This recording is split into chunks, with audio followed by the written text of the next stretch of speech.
Abhishek Jagini, let me come to you now.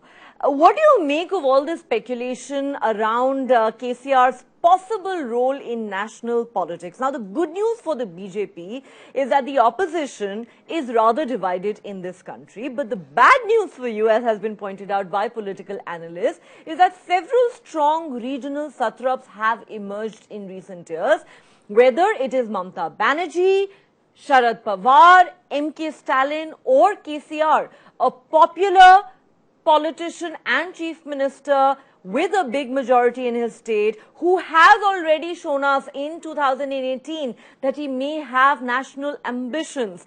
Is that something that could become a worry for the BJP come 2024? I would like to add upon what Mr. K.S. Prasad has stated. I think it is essentially important that aspirations of all the regions are represented in the government, but it is very faulty thinking to actually assume that only a regional party can reflect the aspirations of a region. To that matter, if KCR is credited for the creation of Telangana like he claims, it is the Bharatiya Janata Party which has created without any controversy 3 states in the year 2001, as we are aware, Uttarakhand, Chhattisgarh and Jharkhand. So the regional aspirations can be represented by any party. And coming back to the comments about the Satrap, earlier it was the AIADMK which won under the leadership of Jayalalitha, who, though she was in a backseat and led by Paneer Selvam and later by the other leaders of the ADMK, it is just replaced by Stalin.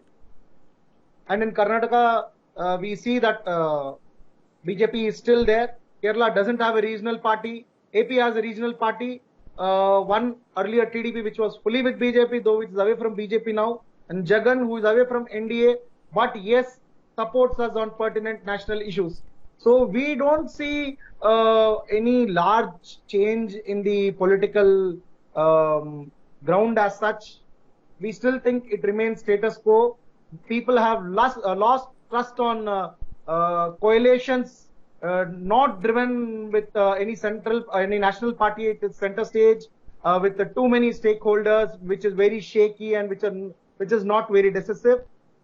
Since 2014, the entire understanding of the people of India has changed, that only a strong central leadership can keep us together, can keep the national interests up, at the same time balancing the social welfare, national security, development, and so many other aspects, including the political aspects that the analysts and others were trying to point out. I take your point. However, let's not forget that when we have the general election in 2024, the BJP would have completed 2 consecutive terms in office, and there is a thing called anti-incumbency, which could catch up with the party. Though I do take your point about the image of Prime Minister Modi